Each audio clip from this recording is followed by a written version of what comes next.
Hey folks, Samson Wildman with Wildman's Gun Shop. Continuing on with our little mini series on the 1911s. I was just going to talk about some of the differences between commander length slides and full size. We kind of touched on the fact, but the 1911 was literally built around the 45 ACP caliber bullet. So when John Moses Browning designed the firearm, everything about it was designed around that bullet. So if we go changing calibers or anything, it affects the firearm. So for example, if we shorten the slide to make it a more compact slide, now our recoil spring and guide rod have definitely changed. We get a lot fewer rounds put through the compact firearm than we do on the full size before we have to go and replace the springs. So if you carry a commander length, a 4-inch is a commander length slide firearm, really you're looking at 6,000 rounds instead of the 12 to 20,000 rounds through a full size, and you got to replace your spring. And that's going to come with a recoil spring and ejector spring and the main housing spring, which that is a complete booger for the average person to replace. It's almost worth taking it in and just having a competent gunsmith look at it and replace it.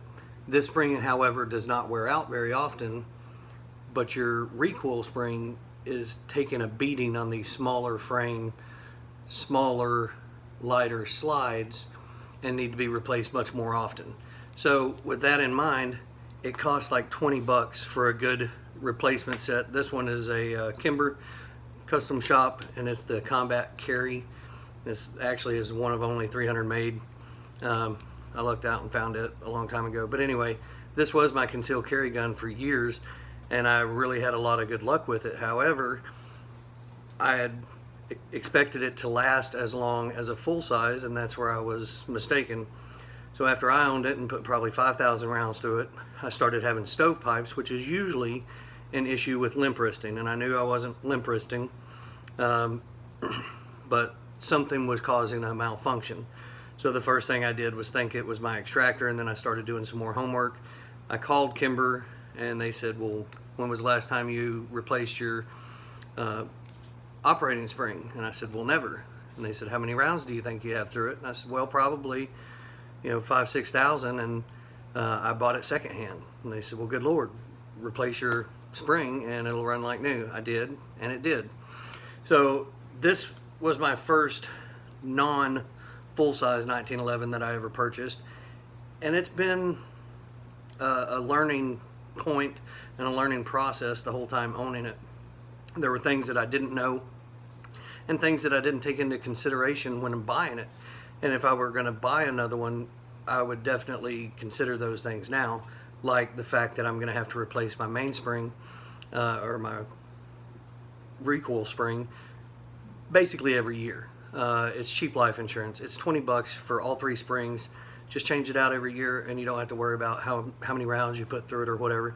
Now, if you're not a high round count kind of fella or gal, then don't worry about it and replace it when something breaks. But if you're betting your life on this as a carry gun, just replace it every year and know it's done, and it's done right. So another thing I learned with these compact models, again, the whole gun was designed around this bullet with a 5-inch slide and a full-size grip. This also has the officer length grip, which I probably would never buy again, because in my hands, when I go to reload, I tend to pinch my palm right there. So it's a great gun for carry, not as pleasant to just go plinking with, although it's very, very accurate.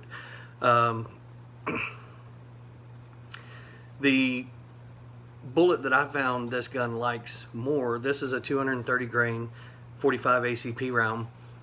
You can buy 45 ACP all the way down to, I think, 185 grain, which is the weight of the bullet, the actual projectile.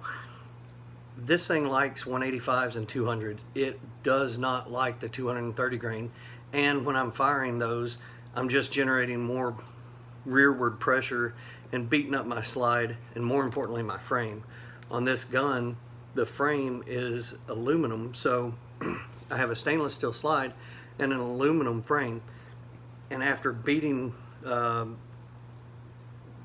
frame thousands and thousands of times, sooner or later the frame is going to break. It's aluminum, and aluminum will not hold up to the punishment that milled metal, high carbon steel frames and slides will put up with. So that's another thing to keep in mind if you're buying a gun, especially the commander length firearms. So one of the things that people dislike about a 1911 is the fact that they're just really heavy. And when you buy a commander length, you're already cutting off an inch of the barrel and the slide, but then when you add an aluminum or scandium frame, you're cutting down quite a bit of weight. So a real pleasure to carry, not necessarily a real pleasure to shoot. So keep all those things in mind. Here's another example of a 4-inch. This one's just a Smith & Wesson custom shop. Same thing. It's a scandium frame with a stainless steel slide. So high round counts, I am going to beat up this lower receiver. So when you do mess up a receiver on a handgun, on most handguns, let me say that, the receiver is the serial numbered item. So you have broken your gun. I can't send off to get a new one because Smith & Wesson isn't going to give me a new frame. If they do, they're going to charge me for it.